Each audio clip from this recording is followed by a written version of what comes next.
welcome or welcome back to my channel. I'm so happy to have you here. Today is Saturday, it's about midday. I've had a really gentle, peaceful start to the day. I'm sitting down now because in this video I would like to share some books which fall into a very specific niche of my interest, but which, thanks to the internet, I suspect is also a niche that other people are interested in. And these are books which I would describe as the kind of books you will enjoy if you enjoy watching peaceful, cozy vlogs. I do read quite widely. These books are not the entirety of my reading diet, however, they are a cornerstone of it, and I really don't think that I would enjoy reading nearly as much if I didn't have these kind of books to come back to nourish and uplift and sustain me. These are some of my favourite reads to turn to when you just want something that isn't going to be overwhelming or heavy, but that also isn't frothy and light and nothingy. These are all books that have stuck with me because there is a shimmering beauty and joy, almost poeticism to them. Okay, the first of the books I want to talk about is Cider with Rosie by Laurie Lee. This is the first book in his autobiographical trilogy, and it's about his childhood growing up in a village in the Cotswolds at the beginning of the 20th century. Laurie Lee's writing is so beautiful. It's as though the whole of the natural world has just poured itself into his pen, and there is a lyricism and a gentleness and a beauty to all of his words. Cider with Rosie is not a plot-driven book at all. Instead, each chapter explores a different aspect of his childhood, and he gradually does grow up throughout the novel, but the story is much more an outward-looking than an inward-looking book. The chapters will detail, for example, the lives of his neighbours, the village school, the church, all of these core parts of his childhood. And what's so beautiful about this book is the fact that in writing it you can tell that he's desperately trying to capture a fading world. He's very aware, looking back on his childhood, that it was idyllic in a way that can never and will never be recreated by the technology that's kind of flooded into society. Even by the time he's writing this book, it's published in 1959, there's an innocence to it and a deep, deep affection and fondness. I actually realised when I opened it that I've left the ribbon in at one of my favourite quotes, which is Laurie Lee talking about his mother. Our mother was a buffoon, extravagant and romantic, and was never wholly taken seriously. Yet within her she nourished a delicacy of taste, a sensibility, a brightness of spirit, which though continuously bludgeoned by the cruelties of her luck, remained uncrushed and unembittered to the end. Wherever she got it from, God knows, or how she managed to preserve it. But she loved this world and saw it fresh with hopes that never clouded. She was an artist, a light giver, and an original, and she never for a moment knew it. Next up is The Summer Book by Tove Jansson. She was famously the creator of The Moomins, and this is, again, a very peaceful, quiet, and beautiful book about a granddaughter and her grandmother who spend a summer together on an isolated Swedish island. Kind of similar to Cider with Rosie, this is not a plot-driven book, it's much more episodic. It explores particularly well not only the relationship between the grandmother and the grandchild, but the similarities and differences of age, because you have these two characters, one of whom is just setting off at the beginning of her life. She's still a child and she's seeing the world in the kind of quirky way that a child does, and then right at the flip side you have the grandmother who's seeing the life through the quirky eyes of somebody who's very elderly and has seen it all. They both have thrown away the convention of what other people think they ought to do with their lives and are living their lives as they want to. There's a quote on the back of this book that describes it quite nicely. It says, "Eccentric, funny, wise, full of joys and small adventures, this is a book for life." Okay, next up, this book is not actually even the book that I want to recommend. It's just by the same author, and then I realised that this book adequately fits into the category, so I thought I'd show it. This is The Little White Horse by Elizabeth Goudge. I think you say her name. This is a glorious, very sweet, very children's literature in the best sense book about an orphan girl who goes to Moonacre and the adventures that she has there in this mysterious, magical world.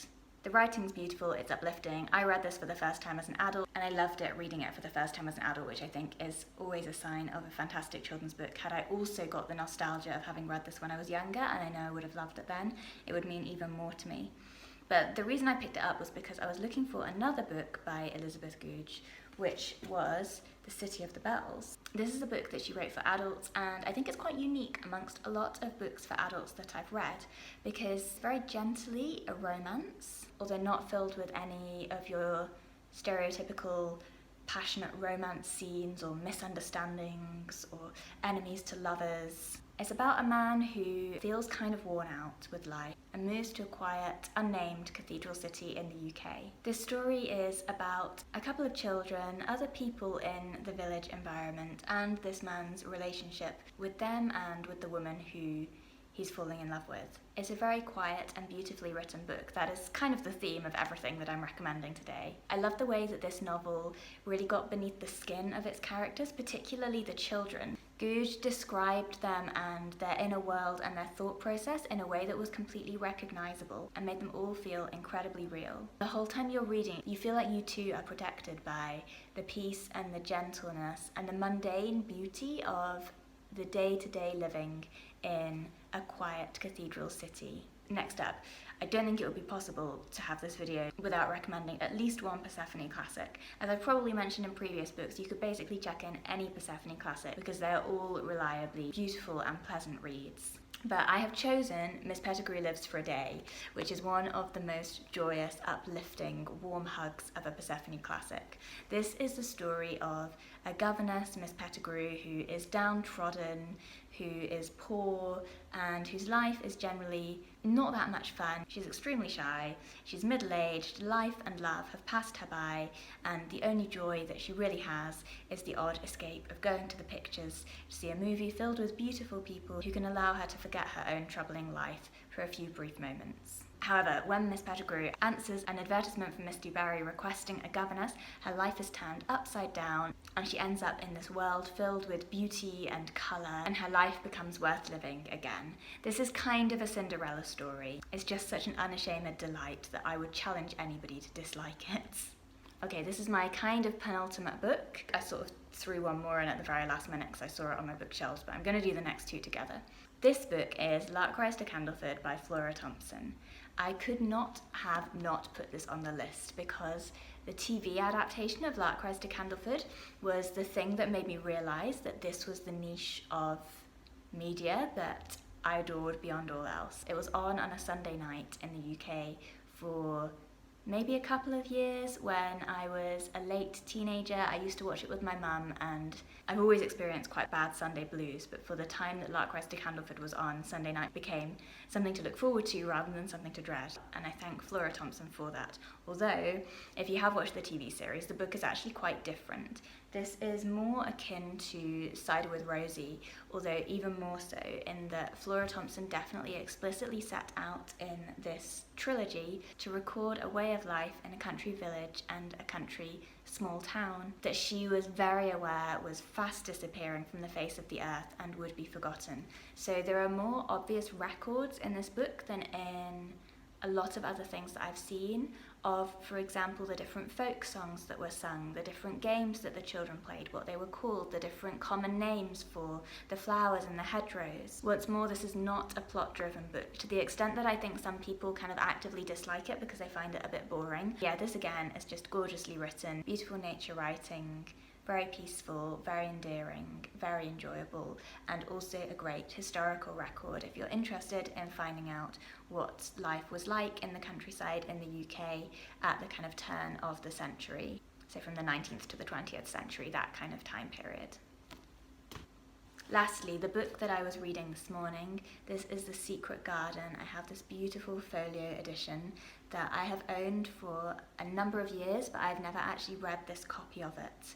So I wanted to reread it, and I wanted to read it in this beautiful format. I also threw in at the last minute Heidi by Joanna Spyri, and these books really do just represent children's classic literature in general, because I think if you enjoy watching uplifting, beautiful, peaceful content, you will enjoy reading pretty much all classic children's literature, which for me is the epitome of joy.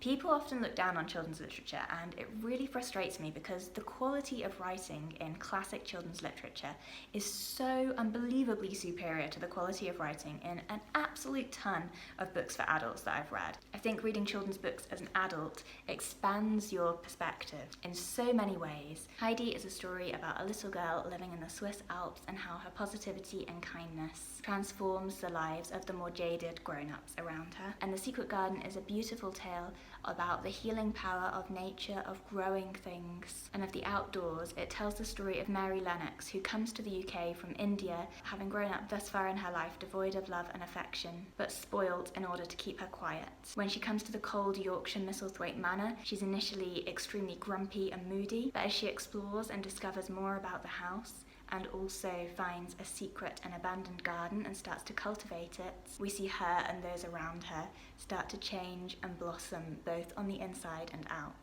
It is a true classic and a masterpiece. So those are my recommendations for the kind of books to read if you enjoy watching videos like this one. For the rest of the day, I'm going to continue to have a peaceful and lovely day. I think I might watch a Studio Ghibli film, possibly Kiki's Delivery Service. Those pancakes have kind of got me thinking of Kiki, and it's been absolutely ages since I watched that film. I've been craving it for months.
Hey, good evening. I have not been asleep, but I've just been doing yoga in a dark room because I'm getting an increasingly bad headache, so I think I'm going to round the vlog off there for today. I am just going to finish off making tea now. We are making roasted veg pasta, which will be nice and comforting, and then it's 8 o'clock already, so we're going to get an early night. Thank you so much for watching. I hope you enjoyed, and I will see you in the next video.